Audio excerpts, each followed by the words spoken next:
Alam niyo po mga kababayan, para po sa pangalawang topic natin, no? Ang Senado po, alam niyo pong bumaba ang ratings. Kasi kumbaga parang gustong i-compare ni Bato de la Rosa, "Hey, kayo dyan sa Kongreso, mga oportunista naman kayo dyan, mga manggagamit kayo. Dati humahanga kayo sa amin. Dati okay na okay kayo sa amin. Ngayon, kalaban nyo na kami." No? Sabay, "Tingnan nyo ang ginagawa namin sa Senado, ganito, bla bla bla." Mga kababayan, bumaba po ang ratings ng Senado, mga bossing. Kung makikita nyo po sa social media, ang taong bayan ang sinasabi, ano po, aba mas okay pala tong sa Kongreso, mas okay pala tong mga congressman natin, mas matatapang at mas mga nagtatrabaho. Ano? Yun po yung nakikita natin sa comment section, mga bossing. Diyan dito sa sa social media. Bakit ho hindi bababa ang ratings ng Senado, mga bossing? Kagagawan din ho nitong mga 'to. Robin Padilla, Bato de la Rosa, sino pa? Oh, si Senator Bungo, mga a-attend ng hearing, wala naman din palang The Urge. Baka nakakalimutan nyo. O kahit sabihin ko, o kahit tanungin natin, ang sambayan ng Pilipino, The Urge. Merong The Urge. Ang mga kalalakihan. Diba? Mga bossing, sa madaling salita po, mga kababayan, ang pagbaba po ng rating ng Senado, ang pagbaba po ng, kumbaga, gana ng taong bayan sa Senado dahil po dito sa mga senador na ito. Alam niyo po kung bakit, kumbaga, kahit papaano, nandiyan pa din ang tao para sa Senado? Dahil po doon sa hearing ng Pogo, mga kababayan. Dahil po doon sa hearing na ginagawa ni Senator Sherwin Gatchalian at ni Risa Ontiveros po, mga bossing. Dahil sabi nila, ito lang yung may katuturan dito Yung mga pinaggagawa ho nilang mga hearing, mga kababayan, kagaya na lang po nung, hindi ko talaga makakalimutan yun. Yung PIDEA leak na yun. First time in the history, walang kakwenta-kwentang hearing, mga bossing. Halatang pinilit lang po, mga kababayan. Halatang, sige, basta ang importante mabanggit natin o masabi natin o mapapunta natin kung sino mang first lady man o presidente, maiugnay natin sa droga. Ganun po yung nakikita ko doon, mga kababayan. Kaya nga po may naging casualty, may natanggal. Di mo ba?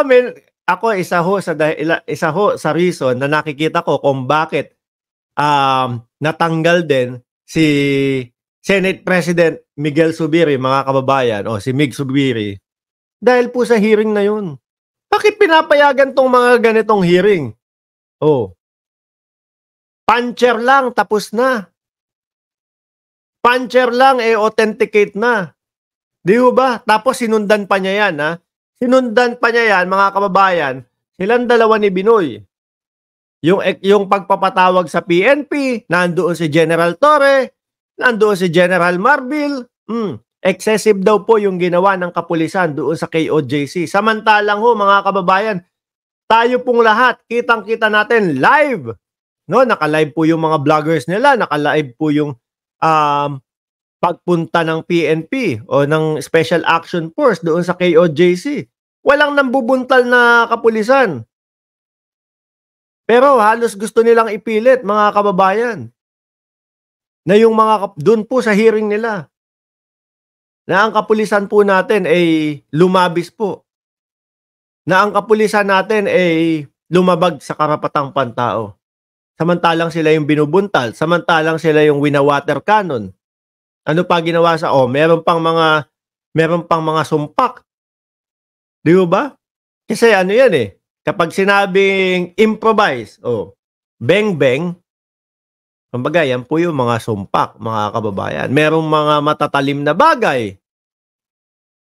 Di ba, mga bossing? Tapos, sasabayan pa itong ginagawang mga investigasyon sa Kongreso. mga bossing, talagang magmumukha ho na walang wenta ang Senado. Mabutit mabuti po nandiyan sila Senator Risa Ontiveros. Pero kung aaraw-arawin ho nitong mga 'to, yung mga hearing, yung investigasyon, yung mga ganyan, nako, asahan niyo po, lagapak lalo ang ratings sa Senado. Ano? Sabi ni Ma'am Lorelai Diasener, Quadcom, congratulations sa puwersa sanib. Hope ibalik ang batas na death penalty.